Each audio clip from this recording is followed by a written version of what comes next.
Welcome to Hardwood History, our weekly or semi-weekly in the summer talk about college basketball. And this week, we're going to focus in on some college players via the NBA draft. I've got Robert Wire here. We're going to go through the top 10 picks, talk just in general about the NBA and what it means for college basketball, too, going into next year and the, all things basketball. So, Robert, how are you doing? Awesome, man. Super excited. Me too. I love the draft. There's something about just potential, excitement, just the feel of imagining what people could be. And you've got a team in picking high in the draft this year, so you're thinking about what your team's going to look like, not just after the draft, but going forward. So let's start there, just because you're so excited about it. Going up to a Pacers draft event, so that's serious. What do you think about the Pacers, and should they stick where they're at? They're currently like picking sixth, but they've got options.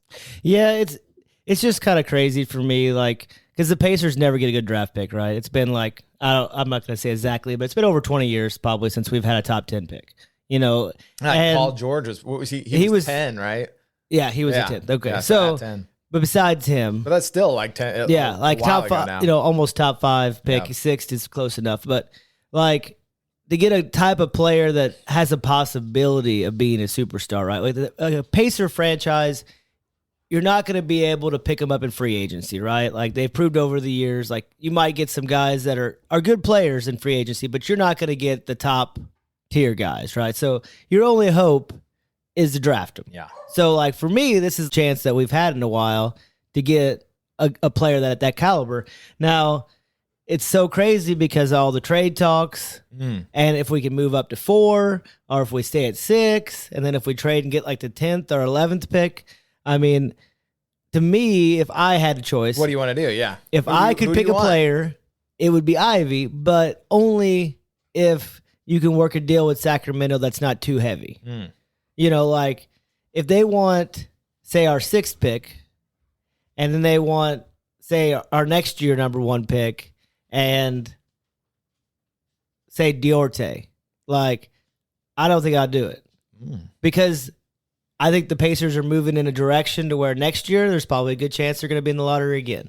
If they trade Brogdon and Turner like they're talking about, they're going to be more in the rebuild, and their pick's probably going to be worth a lot. And I mean, Sacramento doesn't really, like, from all the reports and stuff, they might want Ivy, but it sounds like Ivy doesn't want them. Yeah. Right. So, and he's publicly said he wants Indiana. So this gets into something that I care about, because I think that, and I think what we'll do is we'll go through who our top picks would be, and then we'll go through who we think is going to go. Okay. So I'm going to start here since you brought up Ivy. I think he's the guy I would take number 1. And here's why, and this is why I would be willing to give up a lot for him. I just think that I look back at the last 3 NBA finals, and I thought about who in this draft would be playing in the NBA finals. I know maybe not this year or next year, obviously, but like who has the physical tools to potentially play in the NBA finals? Because there are guys that have been drafted in the last few years that's not been the case. Like they're not able to get out on the floor. And I just think there's a certain type of guy that you got to shoot for the absolute superstars. If you're picking at 4 or higher, you need to just go for it. If the goal is to win an NBA championship, you got to get one of those guys. Like that's the thing that the Pacers have been missing since Paul George left. They don't have one of those guys. Like he was one of those guys. They got a bunch of guys that are good, but they got no one guy, right? And I just think that Ivy has the potential to be that. He's the exact type of modern NBA player. He's smart, super athletic. He works hard. Mom was a coach. I mean, that checks all the boxes for me. Ivy's like the dream prospect for the Pacers, right? A guy that wants to be in Indiana. His mom coaches in the state of Indiana. She actually played basketball for the Fever. Yep. Like everything possible that would checks say all the boxes. You got this guy that's going to stay with you forever. Because give up the farm then. Because here's the thing. I think teams hold on to their guys, and fans too. They're like, and they might do it. I don't want to give up Duarte. I like Duarte too. I think that was an awesome pick last year. He ain't winning you an NBA championship. No, he's not. Like but you can find other Duartes. I feel like they have a possibility of maybe trading Brogdon or something. Say they trade Brogdon and get the 11th pick, right? Yeah. Now, would Sacramento do the 6th and 11th? For 4, maybe. You know what I mean? I would if I then was you're not Sacramento. giving up your next year pick, or you're not giving up, Yeah. And the one thing I do disagree is I think that Halliburton is going to be a superstar. Like we talked about earlier about things that you see players that are different from other players that make him stand out. And his vision and how he makes everybody else better is almost Chris Polish, right? Like, so I think they have that one guy. You know who would be awesome next to him? Jaden Ivey. No, he would be awesome. What a backcourt. Best backcourt in the NBA in 5 years. But the thing about like what you were saying, like you take Ivy at number 1, like I think that I wouldn't disagree with it, but I think like who you taking then? Who's your number 1? Who would you take number 1? I'm weird, right? Like I like Chet. Oh my God. Like a lot and it's just because like what you said earlier, he's a big guy, right? Everybody's looking at how skinny he is. But he can do real skinny. He is. But you just talked about Giddey, the same as Ivy, right? You just talked about Giddey, and you weren't worried about him being skinny.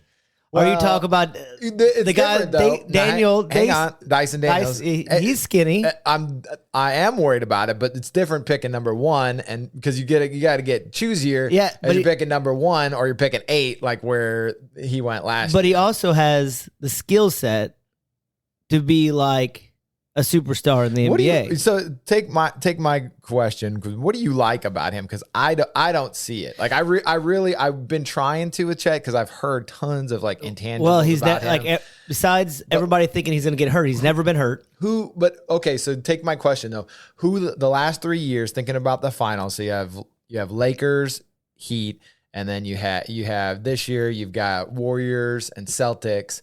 And then who would he have been on one of those teams? Okay, let's just look at it this way. The Greek Freak, right? When he got drafted, was he big?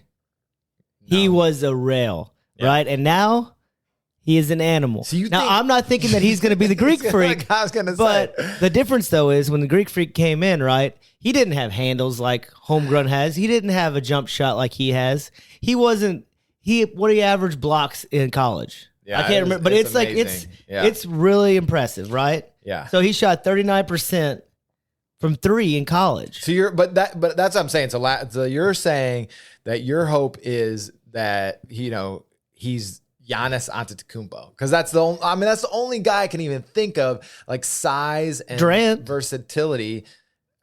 He's not Durant though. He's not. He doesn't have that mentality. I listened to a thing today. Like mentality. I was talking about Durant when he's drafted. I think the mentality part is that like the Greek Freak. What's weird about him, and even like if you go to somebody like, I'm trying to think who else just doesn't quite have like that run through the wall. I mean, because Anthony Davis, like comparing those two physically.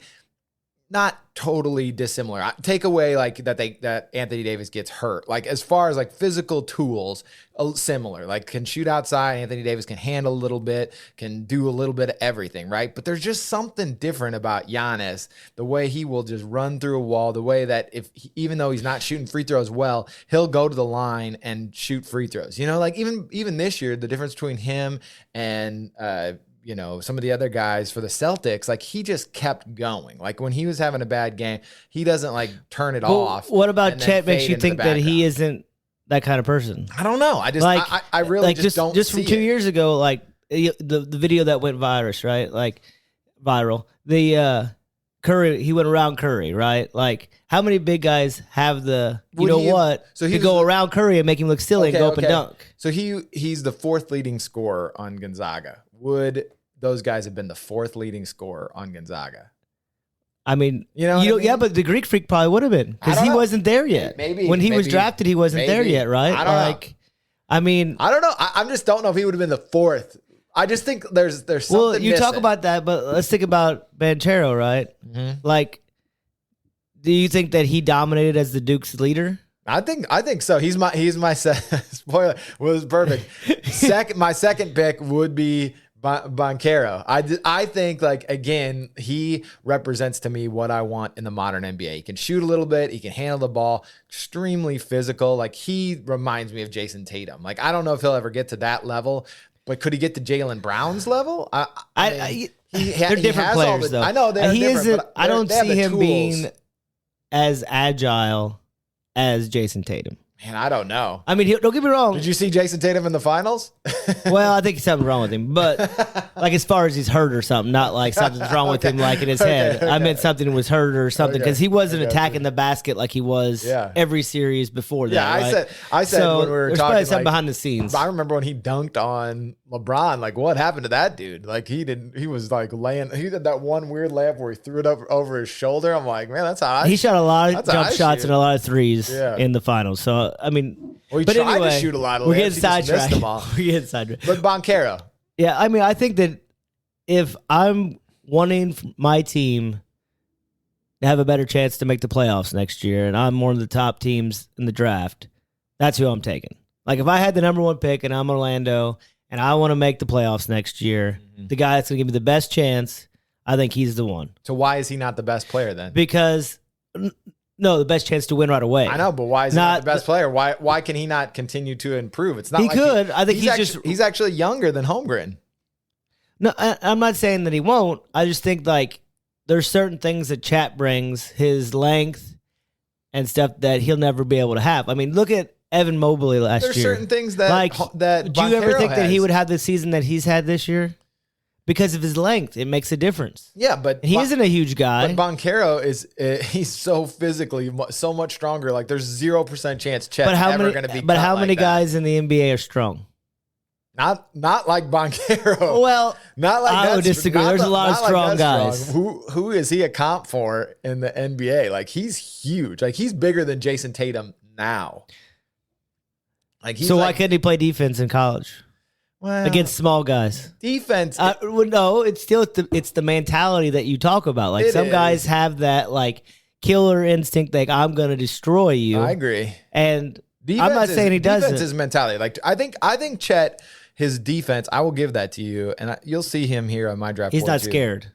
His defense is unbelievable. And I think that Mobley is an interesting comp. Like, if I comped somebody in the NBA to Chet, it probably would be Mobley. And he changed the team the first year. But I also just am worried that I think that Mobley, I just don't know what Mobley's ceiling is either, because I just think that those guys in the modern NBA are in a weird space. Like think about even, a good comparison might be the Luka draft. Like DeAndre Ayton is a perfectly capable NBA player. He's really good, right?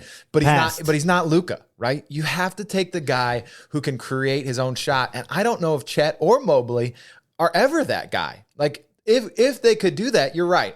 Then they are Kevin Durant or, and they're maybe one of the best players, not just now, but in history. That's what I'm saying though, is like you have to take the chance. I don't see that in them. You got a top four. Well, you got to take the chance. I wouldn't want to because I don't see that in them. You know what I mean? Like I even Mobley last year, I think maybe he was the best player in the draft, maybe, but I don't know. I'm still not convinced that. No, but he proved that he deserves to be in the NBA and he's going to be a force.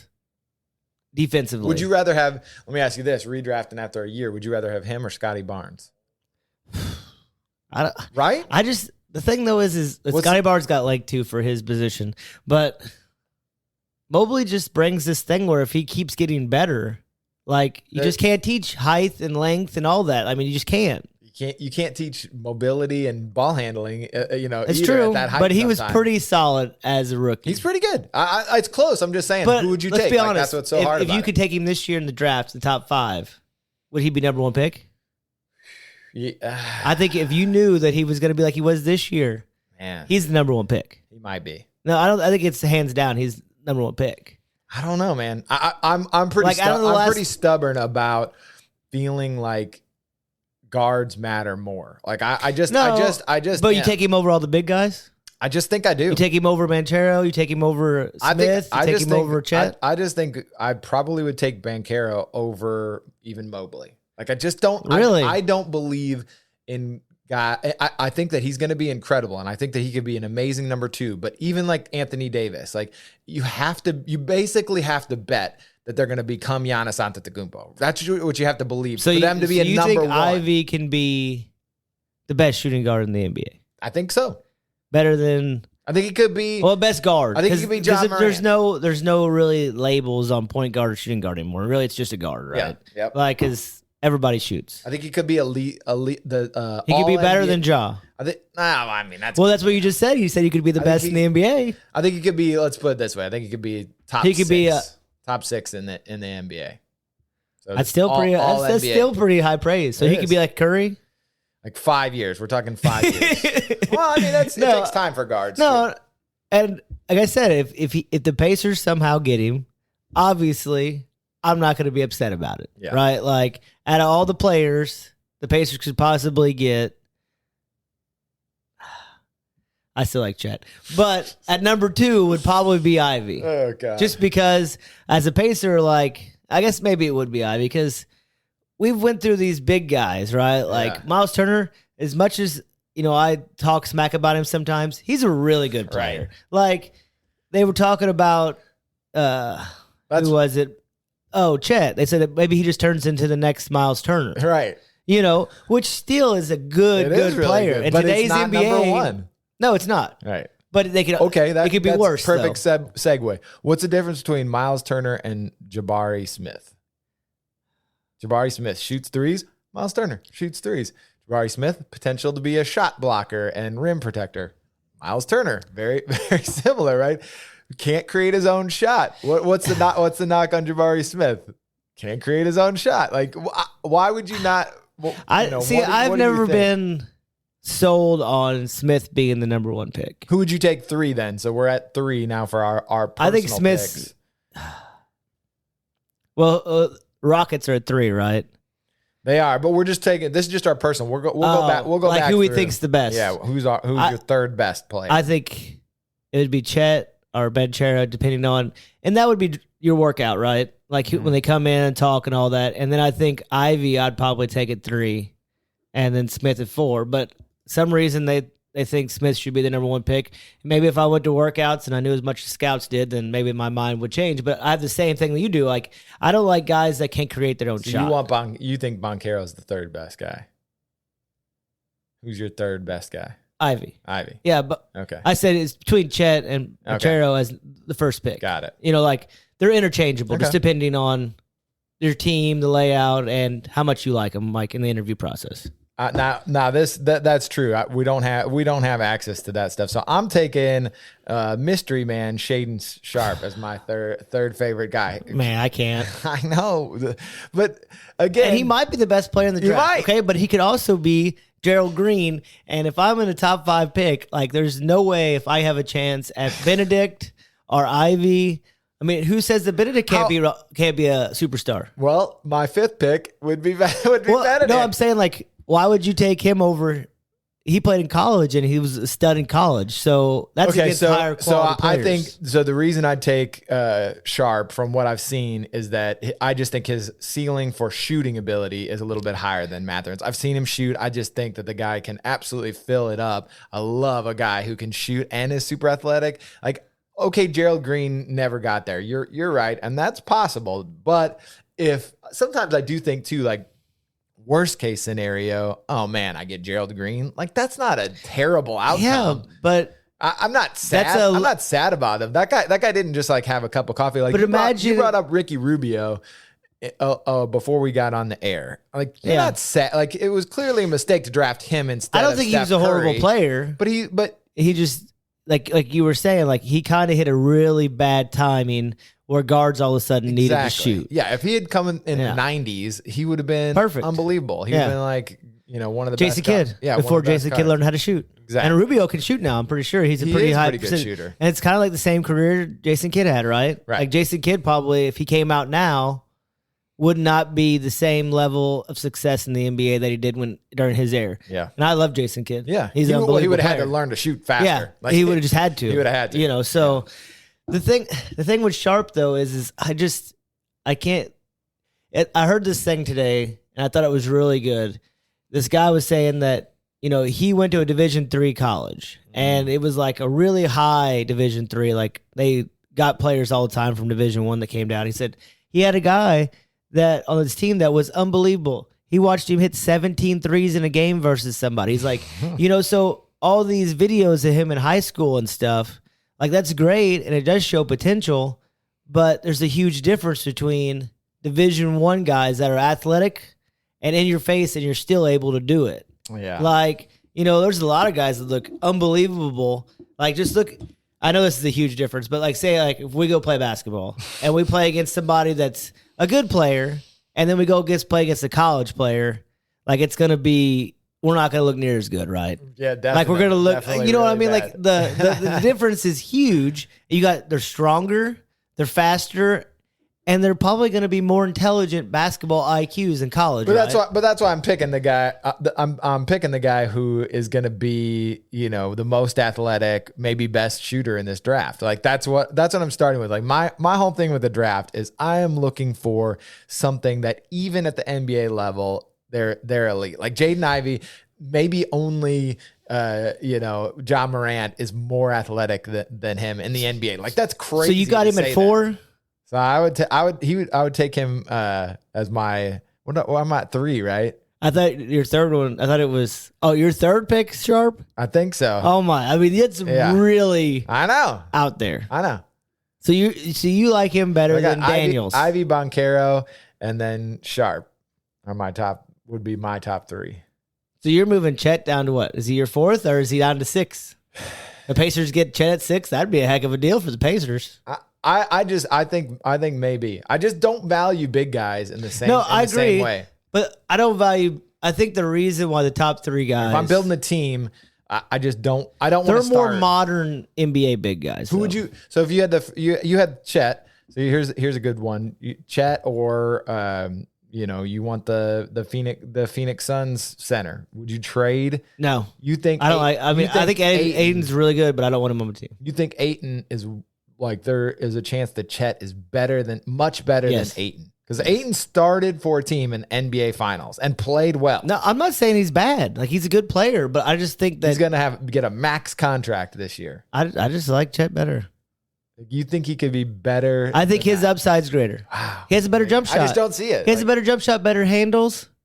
Like that's more the NBA is now. Like Aiden's like, you put him back in the early 2000s, and he's like a franchise player, right? Like he's like everybody wants him. Yeah. But in today's NBA, like nobody wants to pay a big guy that can't do everything $120 million or whatever. And that's why they're talking about the Pacers trade for him. Like I'm not giving this guy $30 million a year. Man. Like that's just too much. Harsh. Like if I'm giving somebody I'm not, I said he's unbelievably a good player. Yeah. But in today's NBA, if I'm spending $30 million, it better be on a shooting guard, small forward, or an unbelievable point guard. Aren't you making my argument for me right now? No, I just agree with you. The guards. With the guard thing. But I think that he's not your, like if you could have Dirk right now, would you want Dirk?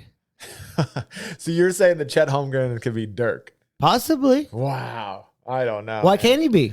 I just don't. Dirk wasn't a huge guy. He was the rail too. I know. He had a jump shot. Chet has a jump shot. The only difference is actually Chet's probably better defense. I just don't see I really do look at how the guys look. So you brought up Dyson Daniels, who's kind of this mystery guy from the G League, which got kind of run over this year. Like he didn't get ran over. Well, he still had a good season. No, I know. I'm saying the G League didn't have as much heat this year as they did last year. Like they're just the guys in the G League got more juice, it seemed like, more media coverage, and he didn't get covered a lot. I really like him, but he, like you said, does have a slight frame. So I just think that Chet's frame, compared to Dirk, even Dirk, he was skinny coming in, but he had big shoulders. Same thing with Giannis. Giannis was super skinny, but you can see it in a young guy, what their build is, or the potential of their build. Kevin Garnett, never going to be a thick guy.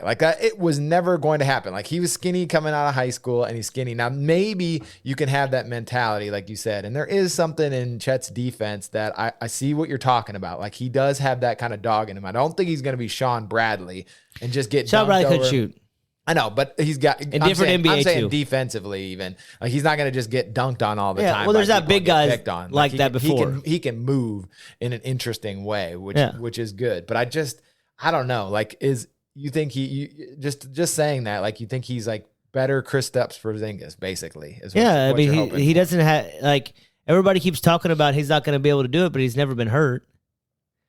So, I mean, Kevin Durant's been in the league for how many years? Yeah. And like I was saying earlier, I listened to, I think they showed Skip Bayless or whatever. He had his podcast whenever Durant got drafted, right? He's like, the guy can't even bench 195 pounds. Why are you? It was only 185. Whatever. Yeah, exactly. And he's like, no, you don't take him. And he's like giving all these points about how he's so small and that you have to take Aiden. So, I mean, today's NBA, with the way it's officiated, I think a guy like him can make it. Yeah. You know what I mean? Like, now, if it was earlier, like 90s, early 2000s, I think like you get against those big post guys, and he's just going to get destroyed, right? Yeah. But, I mean, let's look at the Joker, right? Like, he lost all that weight. He's not a huge guy now. But he could, I mean, he's a big dude, but he's not like super strong.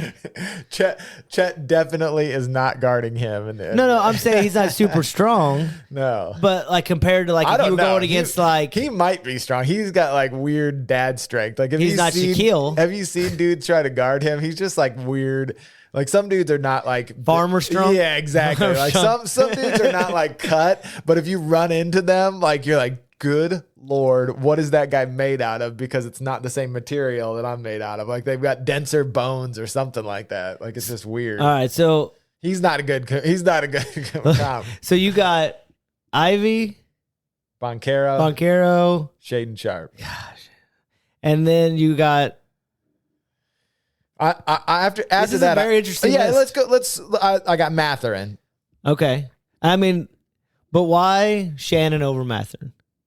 I think shooting. I think what do you mean? He's a heck of a shooter. He is, but I just think, like from what I've seen, I just think Sharp. Why is Sharp better than AJ Griffin? I think more athletic. Griffin has some really nasty history with injuries, so I'd stay away. I don't like those guys. Like you think about Brogdon, who is amazing. Oh yeah, he is when he's healthy. What's the issue?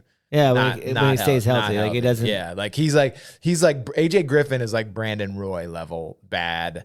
Although I haven't heard a lot, like usually you hear and you see the guys slipping, so maybe it's not as bad as I've heard previously, but I've heard just bad stuff about his knees. So I would stay away from a guy like that high in the draft. Like that's a guy at 11 or 12. I really like him, can shoot, but his shot, even in college, really good shooter. But I never like it's a little bit slow, and I think that's a thing that people underestimate about the competition level, like not just having a nice shot but being able to get your shot off, and his is a little bit slow. It's a little bit of a set shot and a little kind of it's smooth, but it's they compare him to your boy Butler. I know, and his shot isn't crazy fast. It's not, but he's not a very good shooter in the NBA either. Like, but he shot 44%, almost 45% for three last year. Yeah, he's a really, like, if you get him set and get a nice pass to him, he absolutely can shoot. But again, with the injuries, I'm not taking him that high in the draft. All right, so who's a sleeper? Let's get to a sleeper, and then I want to go back through the top five and see who you actually think are going to go top five. So give me a sleeper, a guy like further down the list. I've got one in mind that I think could be interesting. I'll probably say his name wrong, but I think the guy from Kansas, Ochai Agbaji. Yeah, I think that he's this year's Diorte. He's older too, right? That's what I mean. Like he's like Diorte. Like the only reason why he's going down as far as he is, like they have him at 14th on this one, but the only reason why he's down as low as he is because of his age, right? Like Diorte, they had him down. Yeah, and I mean he had a solid first year in the NBA. I mean the thing about it is like once you get past 10, right? Yeah, like your teams start getting a little bit better, right? So, Definitely. like, do you want a guy that you possibly could be real, like, you could be good, or he could be a bust, or do you just want a solid player that could be a starter? You know what I mean? Like, Diorte, to me, is probably going to be a starter for the Pacers for the next 5 years if he stays there. See, I think it depends on your team. Like, I do think, like, I don't think at the top of the draft you should draft for fit. But I think that later on, you really should think of it as like a cheap contract. Because again, you only have so much money to spend unless you're the Warriors and you're just going to have $500 million to just roll out every year. Most teams have to think about that. And if you could get a guy like Duarte that could contribute, that matters. But I think too, if you're in total rebuild mode, I don't think those guys. Well, that's what I said. Sense, like for Washington, they're never say Washington. By the time that your team gets good, they're going to be more expensive. Like if they're actually any good. But if like Washington, right? If you're going to get a player, you want somebody that can contribute right away, because you're trying to help Bradley Beal. Yeah, you know what I mean. So you don't want a project that's going to take. Yeah. Maybe if Dyson Daniels falls that, do you want to take him, or do you want to take a guy that you know is going to be solid on defense and is going to be able to score? You know what I mean? Like right away. Yeah. You know what I mean? And let's just go ahead and start from the top. Well, here I've got my sleeper. So my sleeper, UCLA forward Peyton Watson. So I love this guy. Terrible year in college. What I'm thinking is he's similar to the Stanford guy that went to Memphis last year, who again, he was, I think, in the high school rankings. Oh, you're talking about Williams. Yeah. Zaire. Yeah. So he, again, like everybody was saying, slip. He's a really high school recruit, had a terrible year at Stanford. But again, like you were saying, the trajectory for some of these guys is not always linear. Like you're amazing in high school, you take a step back in college, but then you're done with college. It doesn't mean you're going to be a bad pro. Like sometimes you just need more time to develop. Your body needs to develop. And I think that these high upside guys, there's something about them that could potentially translate. He's got great ball handling. He hustles, he plays hard on defense. I think if you're reaching for a guy, he's got pedigree, had a bad year. What's at the end of the first round, second round pick? No, I'm taking him I'm talking like guy that could jump to the lottery. Oh, really? I would take him like 14. I think he's at like 29, 30 right now. But he's a guy like Zaire Williams. Well, Zaire Williams was like mocked in a lot of in the second round last year by a lot of people, and I think he went like 10th or 11th. Like, oh yeah, super high. So I think he's a guy that could really jump up. He's got that kind of pedigree, and then just some of those intangibles that I'm like this guy. I think maybe he just didn't fit because he's on that UCLA team with Juzang and all those like veterans, and it's like he's the guy that really fell, didn't he? How did he not go? I mean, if he would have left last year, I know. He would have been first rounder, right? He just had that one run. I don't know if he would have, because I think he went back because he went to somebody would take a chance last year. He went to the somebody might have taken a chance. At the end of the first round. Now he went to the combine. He's like really he went to low. the combine and did not look so great. Yeah. So yeah. All right, let's go back through. So number one pick. Who do you think is going to go? We'll get you on the record to Orlando. Oh no, well, to Orlando. Actually, it's changed, and now they're saying Banchero. But I think that's just a front. I think that they take Smith. Okay, I think Jabari Smith to Orlando. I think the best choice is Banchero, but I think they take Smith. Okay, because that's what they like. Orlando takes Jabari Smith, number one. I think you're right. I think that I don't think it's the right choice for them, but what do you do? Like I think that's the hard part about being a team is that there are other intangibles that you have to think about, and you've invested in all these other guys. And I think it's so hard to remove that, that you've got Jalen Suggs, who you just drafted last year. You've got former number one. They still have pick. Cole, right, Anthony? They got Cole Anthony, yeah. And so it's just they got Mo Bamba. Yeah, they got Mo Bamba for now. He's going to be eligible for an extension. What do you get? What are you paying him? Yeah, I know. He had his best year last year. All right, number two. Who are you taking for Oklahoma City Thunder with 1 million draft picks? I think this is another. What do you think about this? I haven't heard it much, but how crazy would it be if they decide to trade with Sacramento, and then they take Ivy at 4? Do you think to Oklahoma City? I think Oklahoma City likes to go for like the high upside guys, right? Yeah, well, according to you, Holmgren's the highest upside. No, I agree, but I think that. Well, what do you think? But they like Ivy. Well, I like the idea, but what do you think they're going to do?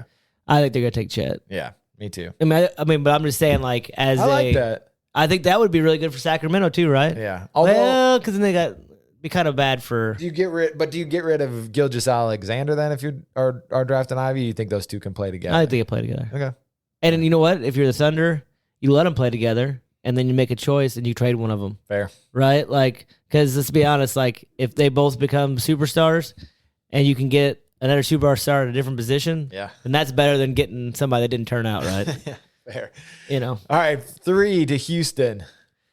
Oh, that's Banchero. Like, I don't think that they're excited and over thrilled that he's going to be there. Yeah. Right. I think that's a great fit for him too. I think him with Jalen Green, like that's a start of something. I don't know. Oh yeah, I think it's a heck of a combo. They traded away Wood. Yeah, Christian Wood to Dallas, which was nice, and I think that clears up that spot for Banchero to fit right in there. I mean, if you're Houston, I mean, yeah, obviously you want one or two, but really, well, they're sitting at pretty nice, right? It's a really nice spot because I mean, you're gonna get a solid player, so.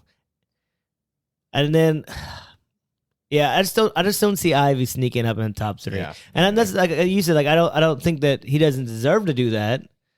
I just don't see it happening because I don't know if they have they